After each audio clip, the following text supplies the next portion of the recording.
El Señor esté con vosotros. Y con tu espíritu. Lectura del Santo Evangelio según San Lucas. Gloria a ti, Señor. En aquel tiempo dijo Jesús a sus discípulos: todo aquel que se declare por mí ante los hombres, también el Hijo del Hombre se declarará por él ante los ángeles de Dios. Pero si uno me niega ante los hombres, será negado ante los ángeles de Dios. Todo el que diga una palabra contra el Hijo del Hombre podrá ser perdonado, pero al que blasfeme contra el Espíritu Santo no se le perdonará. Cuando os conduzcan a las sinagogas ante los magistrados y las autoridades, no os preocupéis de cómo o con qué razones os defenderéis o de lo que vais a decir, porque el Espíritu Santo os enseñará en aquel momento lo que tenéis que decir. Palabra del Señor. Gloria a ti, Señor Jesús.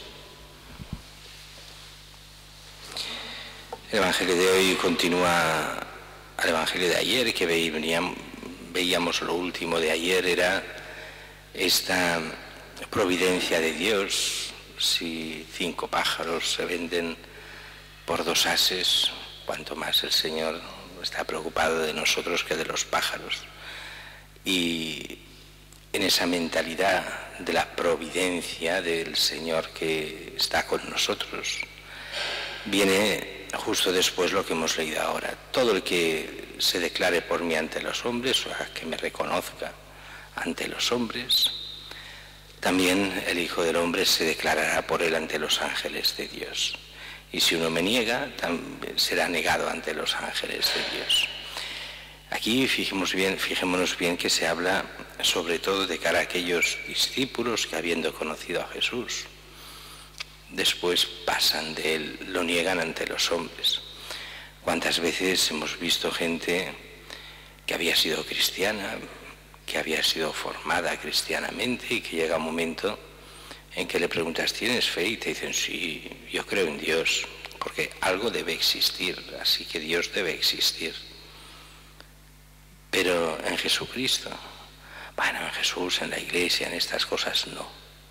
Es esta renuncia a la fe, o aquellos que, y esto se ve sobre todo en los últimos años, pues la cantidad de apostasías, gente que va apostatando oficialmente, y cada año hay unos cuantos que van apostatando así, aunque cuando hablas con ellos, bueno, yo también apostataría de su no fe, porque no saben ni lo que es la fe. Son gente que fue, la mayoría sí, bautizados, pero nada más. Todo el ejemplo que han recibido en su casa ha sido negativo. Todo el compromiso que sus padres de educarlos cristianamente era falso. No han recibido nada. Pues es lógico que muchas veces pues renieguen de aquello que no saben ni lo que es. Simplemente les dicen pues que todo es una mentira el ser cristiano, y ellos se lo creen desde las ideologías del mundo de hoy. Pero no hablamos de estos que no han conocido a Cristo. Estos tendrán menos culpa, porque es más culpa de sus padres, que muchas veces les han escandalizado, no siempre, porque hay padres buenos que saben hijos que no, pero muchas veces también tendrán su culpa algunos y otros no. Aquí el problema es ante aquellos que han conocido a Cristo y reniegan de Cristo. Quien reniega de Cristo no tiene salvación. Cristo los renegará ante los ángeles. Pensemos que aquí estamos ya yendo hacia lo que son las persecuciones. Este texto nos va llevando hacia los momentos duros, porque ser cristiano cuando todo el mundo es cristiano, cuando todo va bien, es más fácil. Bueno, eso de que todo el mundo es cristiano no se ha visto nunca. O sea, a mí me hace mucha gracia cuando dicen: bueno, es que esto de ser cristiano es de otra época, cuando todos eran cristianos. Todos cristianos, que me digan qué época es. Esa época idílica que todo el mundo era gente buena y fantástica, maravillosa, cristiana, y seguía los mandamientos del Señor. Yo eso siento decirlo, que incluso cuando muchos más iban a misa, el espíritu cristiano de muchos no estaba, no existía. Siempre los cristianos quiero decir conscientemente de ser cristianos y de intentar ser cristianos, siempre han sido minoría. al menos desde que yo tengo uso de razón, pero mucho antes también. Y las persecuciones, de una forma u otra, han sido en todas las épocas. Así que, en medio de las persecuciones, a veces larvadas, a veces más fuertes, primero es no negar a Cristo. Y así todo dice, todo el que diga una palabra contra el Hijo del Hombre podrá ser perdonado. No que esté bien hablar contra el Hijo del Hombre, pero se puede perdonar.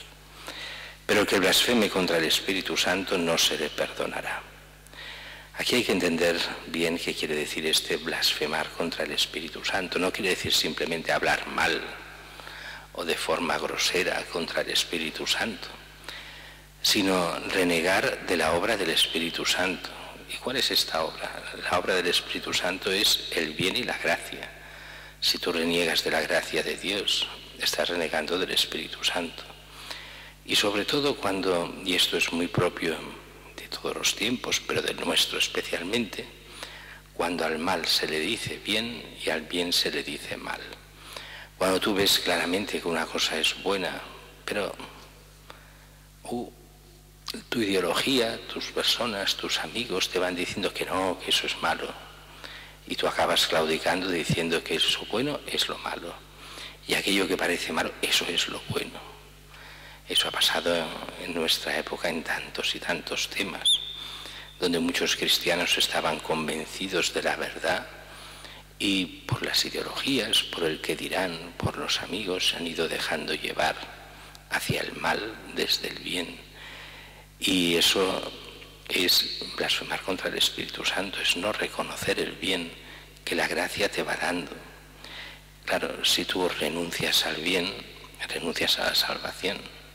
Si renuncias a lo que el Espíritu Santo que te va dando, la gracia, renuncias a la salvación, no se te podrá perdonar porque morirás habiendo renunciado a toda salvación. Claro que uno se puede convertir, sí.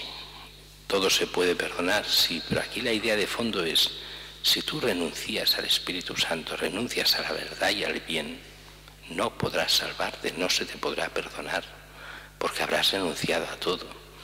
Aquí va contra una mentalidad muy moderna que dice, no, Dios es tan tonto que salva a todos, todos se salvan.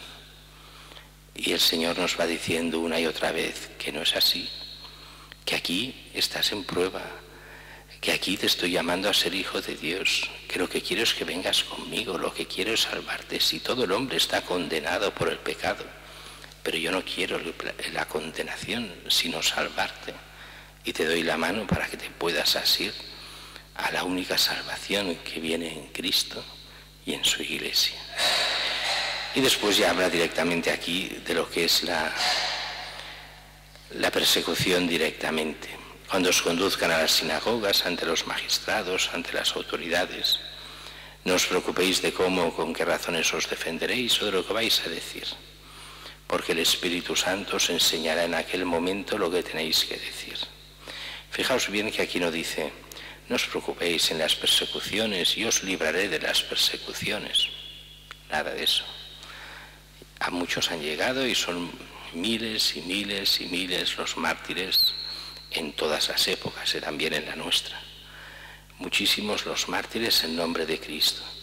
Lo que sí que nos garantiza es esa fuerza del Espíritu Santo para, si confiamos en Él, saber actuar en los momentos difíciles, aunque sea dando la vida por nuestra fe.